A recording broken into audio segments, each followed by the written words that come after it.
Riyanig ng barila ng San Andres Elementary School. Kinumpirma ng mga otoridad na isang 12 anyos na mag-aaral na nagangalang Tomas Villaluz. Hindi ba mamatay tao si Tommy, di ba? Hindi siya mamamatay tao. Hindi niya magagawa yung mabait na bata si Tommy.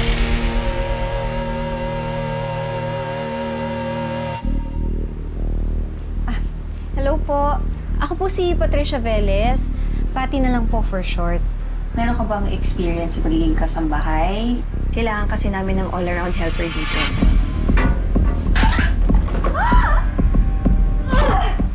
Tommy! All around po ako sa dati kong pinasukan. Hirap na hirap ako mag-map dito sa bahay. So si Tommy, anak namin. Pero mukha naman magkakasundo kayo. Hindi ko po sinasadya. Halika nga dito! Halika nga dito!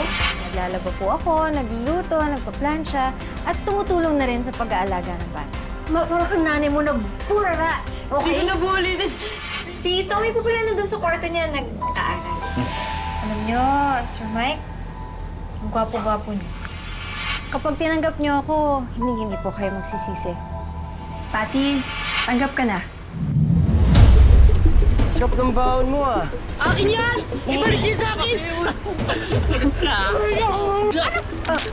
Gusto mo? Gusto mo makapi ng maliit? Kailangan matuto kang lumaban. Ha? Kailangan matuto kang gumanti dahil hanggat sa alam nila na kaya nilang gawin sa'yo yan, uulit-ulit lang nila yan. Naiintindihan mo ko? Mahal na mahal niyo po yung barilan niyo, ah. Hindi naman.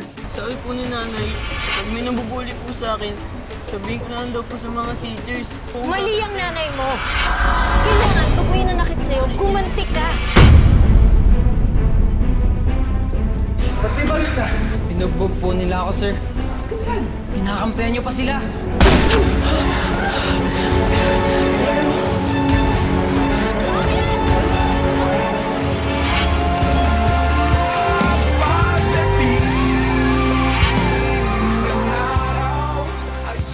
Yung napapanood niyo po ngayon, mga kapuso, ay storyang inspired lang ng mga totoong event sa ating bansa.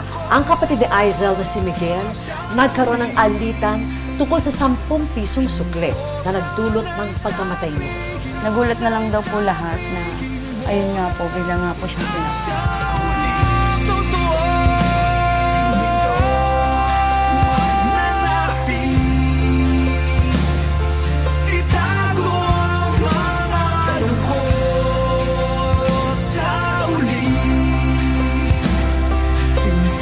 Sana'y sabihin mo na lang ang totoo.